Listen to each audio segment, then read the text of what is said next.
Good morning, AP Calculus. Hope everybody had a good spring break and probably didn't go anywhere, but just had a good time hanging out at home, I guess. All right, a couple of announcements for today, for Monday. First of all, most of this has been posted, but just wanted to make sure that everybody saw it. That most important thing for us is that it does look like the AP test is still on. There are details on that they're still working out, that they say they're going to send to us later in the week. They said by Friday. So what we do know is that it looks like the test is going to be administered online, and it's something you guys are going to be able to take at home on any device. So that's good. The date hasn't been determined yet, but it did sound like they were going to push it back. We were scheduled for May the 5th, and it looks like it's probably going to be later in the month of May, but we don't know exactly when. And I'll let you guys know when I do know that. And also, this is probably the biggest thing right here, is that the test is going to be significantly shorter than the 3-hour and 15-minute thing that we were going to take. Again, they haven't given us details on that yet. I don't know if it's going to be all multiple choice or all free response or a little bit of both. My guess would be multiple choice would probably be too easy to cheat on, so I think it's probably going to be free response and maybe just a couple or a few questions on that. So with a 45-minute time window, they might be giving you 3 free response questions and calling it good at that point there. The significant thing for us is that they decided to take out what they call Unit 8 as far as the content of the exam. And Unit 8, I posted online here this morning, and you should be able to take a look at that. Unit 8 is what they call applications of integration.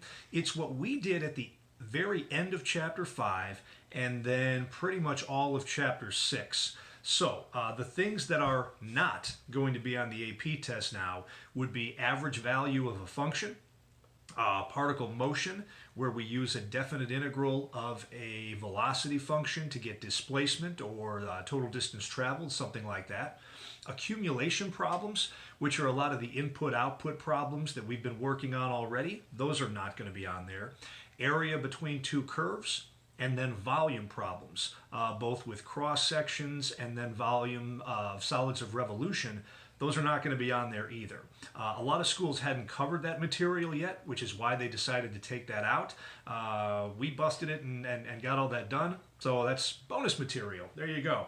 That'll help you when you take Calc 2 in the future. So that's the important development then moving forward. A couple of other things to note real quick.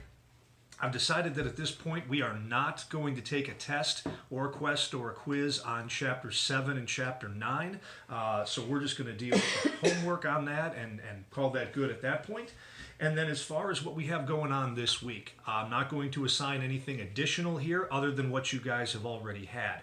So the Batch 1 homework, which was the 2019 free response questions, and then also the DNS exam number 1, the multiple choice questions, we are still on schedule for that to be due Wednesday of next week. That is April 8th. Just for those of you who are doing well on that and you're working ahead, I will go ahead and post on Classroom a spot for you guys to start submitting batch number 2, but that's quite a ways down the line. Okay, hope everybody's doing well, and we'll be in touch. Keep posting questions, and I'll try to get video responses put up as quickly as I get them. Thanks, everybody.